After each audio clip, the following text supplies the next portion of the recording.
তারেক রহমানের শ্বশুরকে কারা এবং কেন হত্যা করেছিল?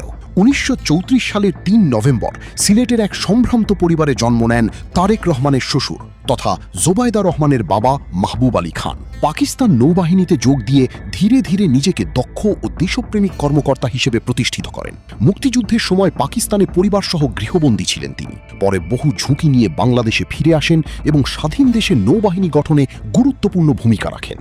জিয়াউর রহমান ও পরে এরশাদ সরকারের সময় তিনি নৌবাহিনী প্রধান, যোগাযোগ মন্ত্রী ও কৃষিমন্ত্রীর দায়িত্ব পালন করেন। দক্ষিণ তালপট্টি দ্বীপ ইস্যুতে বাংলাদেশের পক্ষে তার কঠোর অবস্থান তাকে আন্তর্জাতিক অঙ্গনেও আলোচনায় নিয়ে আসে।